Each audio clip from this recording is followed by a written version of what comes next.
Assalamualaikum warahmatullahi wabarakatuh. Perkenalkan, kami dari kelompok 11B akan menampilkan video tentang permasalahan pokok pendidikan dan penanggulangannya. Simak terus videonya sampai habis ya. Yang pertama yaitu permasalahan pokok pendidikan. Permasalahan pendidikan selalu ada kaitan dengan masalah-masalah di luar sistem pendidikan itu sendiri. Contohnya, masalah mutu hasil belajar suatu sekolah tidak dapat dilepaskan dari kondisi sosial budaya dan ekonomi masyarakat di sekitarnya, dari mana murid-murid sekolah tersebut berasal, serta masih banyak lagi faktor-faktor lainnya di luar sistem persekolahan yang berkaitan dengan mutu hasil belajar tersebut. Ada dua masalah pokok yang dihadapi oleh dunia pendidikan di Indonesia, yaitu yang pertama, bagaimana semua warga negara dapat menikmati kesempatan pendidikan atau mengenai masalah pemerataan, dan yang kedua, bagaimana pendidikan dapat membekali peserta didik dengan keterampilan kerja yang mantap untuk dapat terjun ke dalam kancah kehidupan bermasyarakat, mengenai masalah mutu, relevansi, dan juga efisiensi pendidikan. Selanjutnya, jenis permasalahan pokok pendidikan dan penanggulangannya. Yang pertama, masalah pemerataan pendidikan. Masalah pemerataan pendidikan adalah persoalan bagaimana sistem pendidikan dapat menyediakan kesempatan yang seluas-luasnya kepada seluruh warga negara untuk memperoleh pendidikan, sehingga pendidikan itu menjadi wahana bagi pembangunan sumber daya manusia untuk menunjang pembangunan. Masalah pemerataan pendidikan timbul apabila masih banyak warga negara, khususnya anak usia sekolah, yang tidak dapat ditampung di dalam sistem atau lembaga pendidikan karena kurangnya fasilitas pendidikan yang tersedia. Pada masa awalnya, di tanah air kita pemerataan pendidikan itu telah dinyatakan di dalam Undang-Undang Nomor 4 Tahun 1950 sebagai dasar-dasar pendidikan dan pengajaran di sekolah. Pemecahan masalah pemerataan pendidikan ada dua cara, yaitu cara konvensional dan cara inovatif. Yang cara konvensional antara lain membangun gedung sekolah seperti SD Impres atau ruangan belajar. Yang kedua, membangun gedung sekolah untuk double shift atau sistem bergantian pagi dan sore. Dan dengan cara inovatif antara lain yang pertama, sistem pamong atau pendidikan oleh masyarakat, orang tua, dan guru. Yang kedua, SD kecil pada daerah terpencil. Yang ketiga, sistem guru kunjung. Yang keempat, SMP terbuka. Yang kelima, kejar paket A dan B. Dan yang terakhir, belajar jarak jauh, contohnya universitas terbuka. Jenis permasalahan pokok pendidikan yang kedua yaitu masalah mutu pendidikan. Permasalahan pendidikan yang dihadapi oleh bangsa Indonesia saat ini salah satunya adalah rendahnya mutu pendidikan pada setiap jenjang dan satuan pendidikan. Pemecahan masalah mutu pendidikan dapat dilakukan dengan yang pertama, seleksi yang lebih rasional terhadap masuk mentah, khususnya untuk SLTA dan PT. Yang kedua, pengembangan kemampuan tenaga kependidikan melalui studi lanjut, misalnya berupa pelatihan, penataran, seminar, kegiatan-kegiatan kelompok studi seperti PKG, dan lain-lain. Yang ketiga, penyempurnaan kurikulum. Yang keempat, pengembangan prasarana yang menciptakan lingkungan yang tentram untuk belajar. Yang kelima, penyempurnaan sarana belajar seperti buku paket, media pembelajaran, dan peralatan laboratorium. Yang keenam, peningkatan administrasi manajemen khususnya mengenai anggaran. Dan yang terakhir, kegiatan pengendalian mutu yang berupa kegiatan-kegiatan.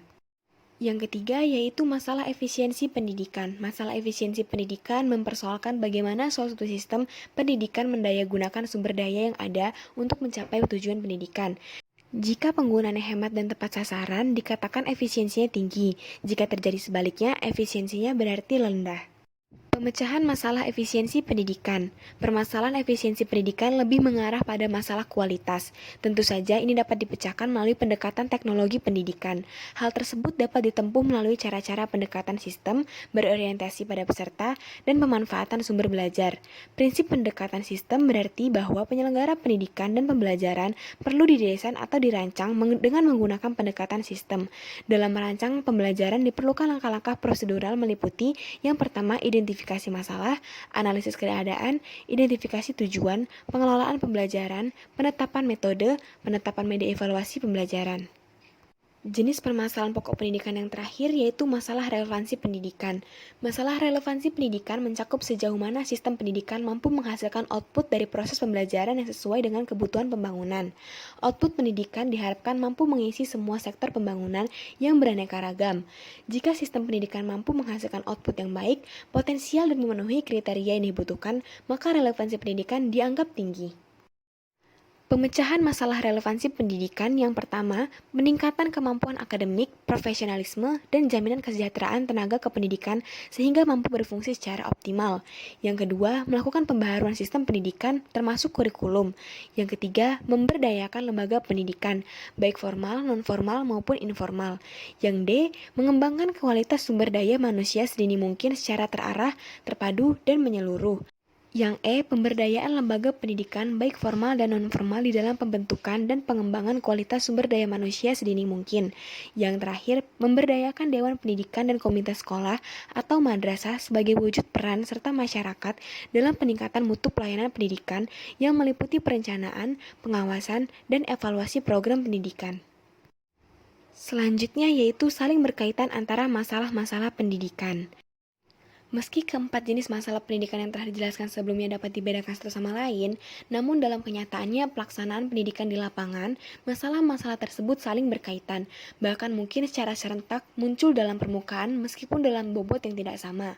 Pada dasarnya, pemerataan pendidikan dan pendidikan yang bermutu ingin dicapai sekaligus, namun yang terjadi, pemerataan pendidikan mungkin terlaksana, namun tidak dengan mutu pendidikannya.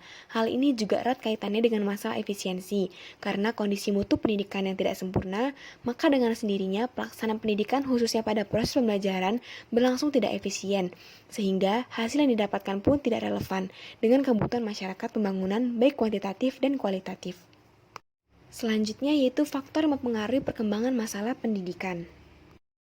Faktor yang mempengaruhi perkembangan masalah pendidikan yang pertama yaitu perkembangan iptek, yang kedua laju pertumbuhan penduduk, yang ketiga aspirasi masyarakat, dan yang keempat keterbelakangan budaya dan sarana kehidupan. Selanjutnya yaitu masalah aktual pendidikan di Indonesia dan penanggulangannya.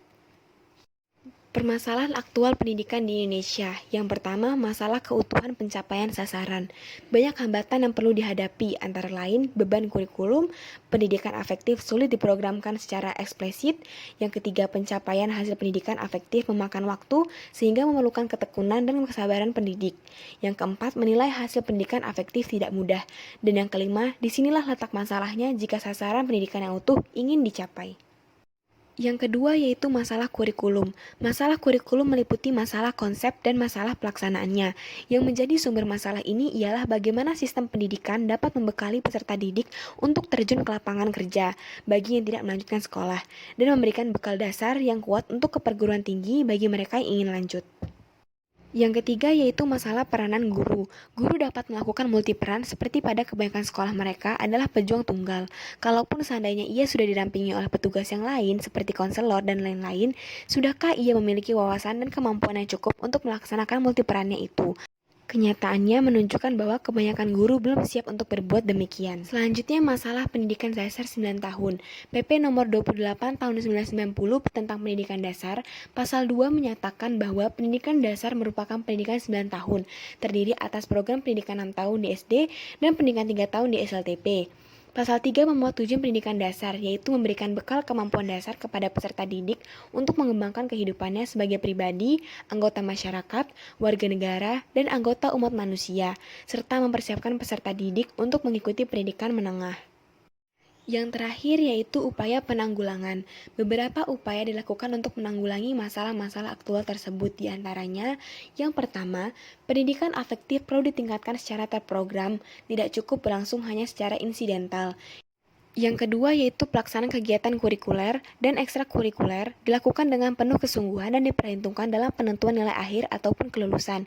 Yang ketiga, melakukan penyusunan yang mantap terhadap potensi siswa melalui keragaman jenis program studi. Dan yang terakhir, memberi perhatian terhadap tenaga kependidikan atau prajabatan dan jabatan. Yang terakhir yaitu kesimpulan. Kesimpulan dapat diambil dari pemaparan video sebelumnya, yaitu permasalahan pendidikan di Indonesia hanya dapat diselesaikan dengan kerjasama dari semua pihak, yaitu orang tua, masyarakat, dan sekolah. Dari mulai aras input, orang tua sebagai pendidik utama yang mempersiapkan anak-anak. Dalam menunaikan tugasnya, orang tua dibantu oleh masyarakat. Masyarakat bisa berupa sekolah sebagai lembaga resmi penyelenggara pendidikan dan pengajaran. Pada aras proses, sekolah seharusnya senantiasa menciptakan budaya organisasi yang mengenalkan dan bahkan menanamkan nilai-nilai hidup yang baik. Terakhir, pada aras output, peserta didik yang telah menamatkan pendidikannya harus siap menghadapi tantangan di dunia kerja yang terkadang tidak semudah teorinya. Para lulusan seharusnya tidak hanya mengandalkan nilai akademis yang mengacu pada IQ, tetapi juga perlu mengasah kecerdasan, ketahanan malangan atau adversity quotient atau AQ, dan kecerdasan emosional atau emotional quotient atau EQ. AQ dan EQ diperlukan agar para fresh graduate tersebut tidak lantas kaget dengan kenyataan yang harus mereka hadapi di dunia kerja. Baiklah, itulah tadi video tentang permasalahan pokok pendidikan dan penanggulangannya. Kami dari kelompok 11B mohon undur diri dan mohon maaf bila ada salah kata, dan kepada Allah kami mohon ampun. Kami akhiri, wassalamualaikum warahmatullahi wabarakatuh.